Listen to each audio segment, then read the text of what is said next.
राजीव जी, नरेंद्र मोदी की सरकार का ये काउंटडाउन शुरू हो गया है और हर जगह, चाहे हिमाचल प्रदेश हो, उत्तर प्रदेश हो, बिहार हो या और कई राज्य हो, लगातार मुंह की खानी पड़ रही है।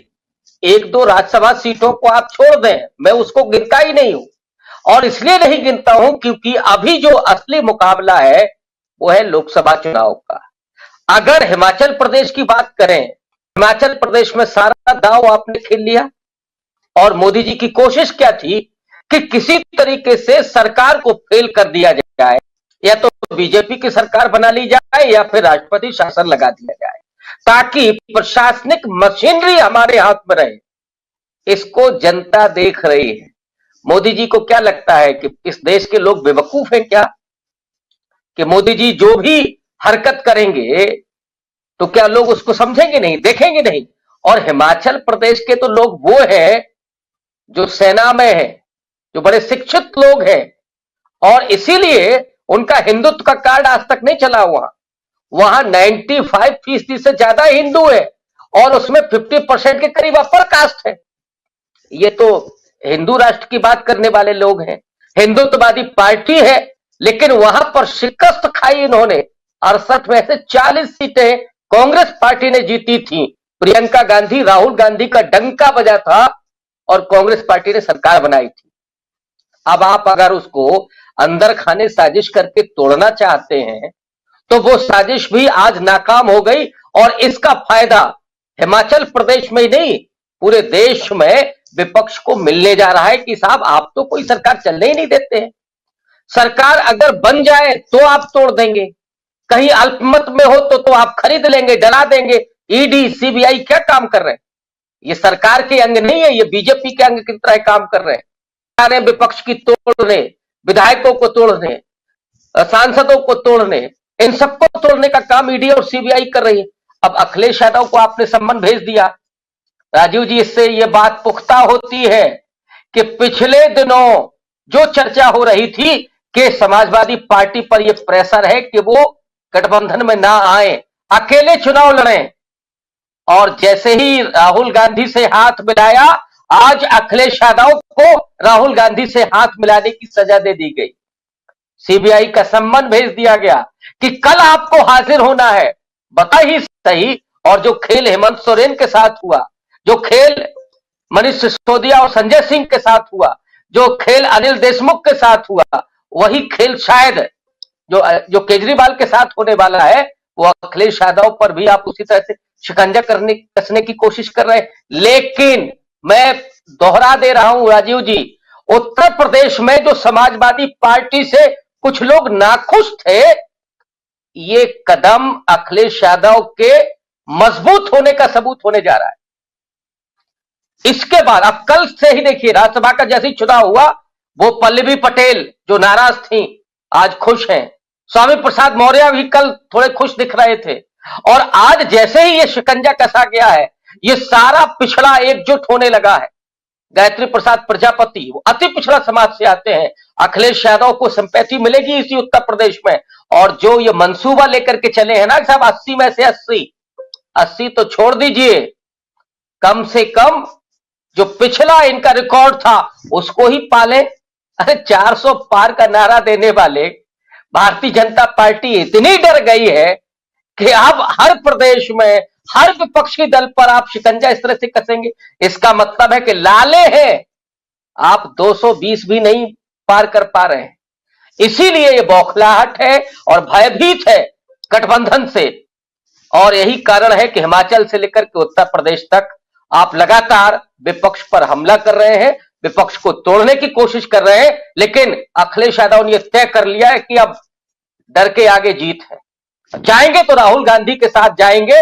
और अब जब कोई नेता ये सोच लेता है, और अखिलेश यादव तो मुलायम सिंह यादव के बेटे हैं जो पहलवान थे, तो अब मैदान में दो दो हाथ हो ही जाए, ये अखिलेश यादव सोच चुके हैं। और इसका परिणाम भी उत्तर प्रदेश की जनता देगी और बहुत जल्दी देगी। बिल्कुल सही कह रहे हैं आप, उत्तर प्रदेश की जनता देगी, लेकिन यहां चुनौती पेश करता हुआ दिखाई देता है, इसकी चर्चा जरूरी है। प्रोफेसर रविकांत जी। देखिए, पिछले अगर 2 महीने को आप देखें तो इंडिया अलायंस में टूट हो रही है, इंडिया अलायंस बिखर गया है। इसको लेकर के गोदी मीडिया में भर भर के प्रोग्राम किए गए, लेकिन जिस तरह से पिछले 15 दिन में डेवलपमेंट हुआ है, खास करके उत्तर प्रदेश में, जहां पे सबसे ज्यादा निगाहें पूरे देश की लगी हुई थी। सबसे बड़ा सूबा है, 80 लोकसभा की सीटें आती हैं, तो वहां पे इंडिया अलायंस मजबूती के साथ खड़ा होता हुआ दिख रहा है। अभी उसमें मायावती की उम्मीद है कि वो आचार संहिता के बाद आएंगी, मैं तो अभी भी यही मान के चलता हूं। तो उत्तर प्रदेश में एक तरफ बीजेपी के लिए बड़ी चुनौती के रूप में ये गठबंधन सामने आ गया है।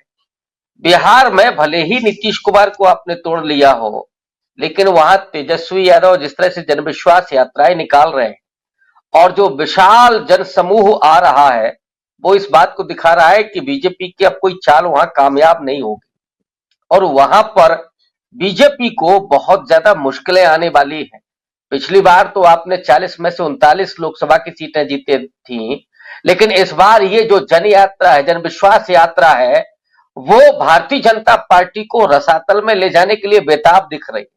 तो दूसरी तरफ कर्नाटक में अभी तो हम लोग घूम के ही आए हैं, वहां पे जो बीजेपी को सफलता मिली थी पिछली बार, उसकी आधी सीटें आने की उम्मीद नहीं है।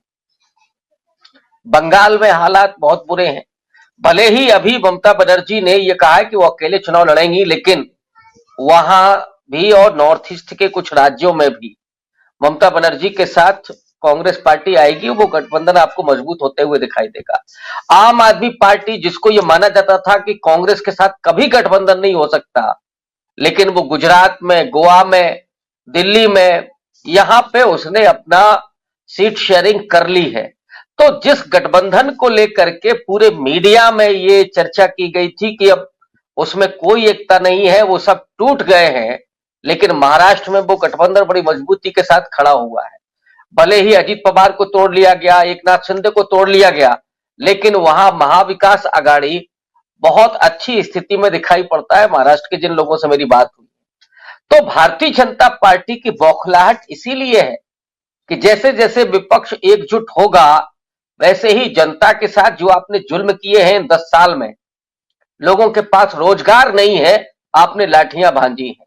किसानों को आपने एमएसपी नहीं दिया है, लेकिन आपने कांटे लगा दिए हैं, दीवारें खड़ी कर दी हैं, आंसू गैस के गोले छोड़े हैं, और वो सारे जुल्मों सितम जो आप कर सकते थे वो आपने किए। इधर गरीबों को आप कह रहे हैं कि जैसे हम 5 किलो राशन दे रहे हैं, लेकिन उनकी बच्चों की शिक्षा का क्या होगा, उनकी नौकरियों का क्या होगा, उनके रोजगार का क्या होगा, ये आपके पास जवाब नहीं है। तो अब इसीलिए नरेंद्र मोदी कभी गंगा में डुबकी लगाते हैं, कभी समुद्र के नीचे जाकर के बैठ करके प्राणायाम कर रहे हैं। अब ये देश इसको देखने के लिए और सहने के लिए, बर्दाश्त करने के मूड में नहीं है। आपके अगर प्राणायाम करने से, समुद्र के और नीचे जाने से लोगों को रोजगार मिले, तो आप और करिए, तो लोग उसको भी पसंद करेंगे। लेकिन आप तो ऐसे लग रहा है कि उतने रसातल तक आपने देश को पहुंचा दिया है। यहां एक अंकित पाल नाम का लड़का केवल पुलिस की भर्ती रद्द होने की वजह से आत्महत्या कर लेता है। इलाहाबाद में कितने प्रतियोगी छात्रों ने आत्महत्या कर ली केवल इसलिए कि अखिलेश यादव नहीं आए थे, योगी आदित्यनाथ की सरकार आ गई। तो आप जिस युवा देश पर नाज करते थे, उन युवाओं को आपने क्या दिया? पकौड़ा रोजगार दिया। एक बार तो बीजेपी के लोगों ने कह दिया कि साहब भीख मांगना भी रोजगार है। तो आप अगर इस देश को भीख मांगने की लाइन में लगा देना चाहते हैं, तब तो फिर अच्छा है, फिर तो कोई सवाल ही नहीं किया जा सकता। लेकिन 70-75 साल में इस देश में डेमोक्रेसी, इस देश में संविधान को लेकर के चेतना, सामाजिक न्याय को लेकर के जो लोगों के भीतर जो भावना पैदा हुई है, वो अब राहुल गांधी के साथ खड़ी है, वो अब मल्लिकार्जुन खड़गे के साथ खड़ी है। और इसलिए वो दिन दूर नहीं जब नरेंद्र मोदी को लोग आईना दिखाएंगे और उनको वापस उसी अडानी के फ्लाइट से अहमदाबाद भेज देंगे। ये आने वाला वक्त हम सब देखेंगे। बहुत कुछ हम देखने वाले हैं, क्योंकि चुनाव अब सिर पे है, बिल्कुल सामने है, और उसी